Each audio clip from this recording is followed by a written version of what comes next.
সরকার পতনের পর নড়বড়ে হয়ে পড়ছে দেশের ব্যাংকিং ব্যবস্থা। ভুগতে থাকা এই খাতকে সংস্কার করতে নানা রকম প্রক্রিয়া গ্রহণ করছে কেন্দ্রীয় ব্যাংক। আওয়ামী লীগ সরকারের সময় প্রায় ৭০,০০০ কোটি টাকা ব্যাংকিং খাতের বাইরে চলে যায়। এজন্য তৈরি হয় তারুণ্য সংকট। অন্তর্বর্তী সরকার এরই মাঝে প্রায় ৩০,০০০ কোটি টাকা ফেরত এনেছে, আর তাই এই সংকট কাটতে শুরু করেছে।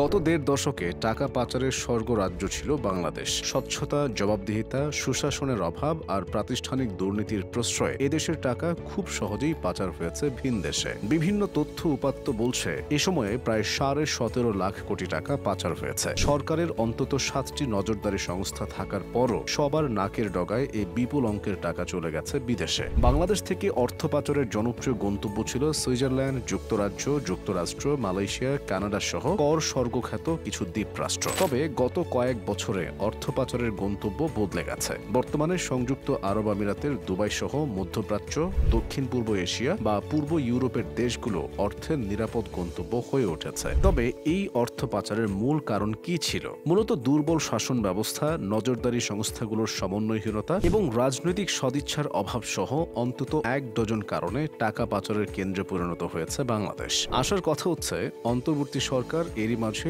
দায়িত্ব নিয়েই টাকা পাচার ঠেকানো এবং পাচার করা টাকা দেশে ফেরত নিয়ে আসছে। আর এরই মধ্যে ৩০,০০০ কোটি টাকা ঢুকেছে বাংলাদেশে। তাছাড়া ছাত্র জনতার আন্দোলন ও সরকার পতনের পর মানুষের হাতে টাকা রাখার প্রবণতা বেড়েছিল। প্রচুর অর্থ চলে যায় ব্যাংকের বাইরে। এখন যেন আবার আস্থা ফিরতে শুরু করেছে। অনেক ব্যাংকের ভল্টে টাকা রাখার জায়গা না থাকায় তা জমা হচ্ছে কেন্দ্রীয় ব্যাংকে। গত বৃহস্পতিবার পর্যন্ত ১৮ দিনে শুধু কেন্দ্রীয় ব্যাংকে বিভিন্ন ব্যাংক নিট ৮,০০০ কোটি টাকা জমা দিয়েছে। অবশ্য সব ব্যাংকের অবস্থা ভালো তা নয়। টাকার অভাবে অনেক ব্যাংক চাহিদা মতো আমানত ফেরত দিতে পারছে না। বিদেশ থেকে পাচার করা সম্পদ দেশে ফেরত আনতে চাইলে প্রথমেই দরকার রাজনৈতিক সদিচ্ছা। এছাড়া অর্থ পাচার রোধে সরকারি সংস্থাগুলোকে সমন্বয় করে কাজ করতে হবে, এমনটাই জানিয়েছেন অন্তর্বর্তীকালীন সরকার। বিদেশে পাচার হওয়া বিপুল পরিমাণ অর্থ ফেরত আনার লক্ষ্যে জোরালো উদ্যোগ নিয়েছে অন্তর্বর্তীকালীন সরকার। এর অংশ হিসেবে প্রধান উপদেষ্টা এবং অর্থ উপদেষ্টা কঠোর হুঁশিয়ারি দিয়েছেন। এ লক্ষ্যে আন্তর্জাতিক সংস্থা ও বিভিন্ন দেশের রাষ্ট্রদূতদের সঙ্গে বৈঠকের সময় পাচার হওয়া অর্থ ফেরাতে সহায়তা চেয়েছেন তিনি। এছাড়া বাংলাদেশ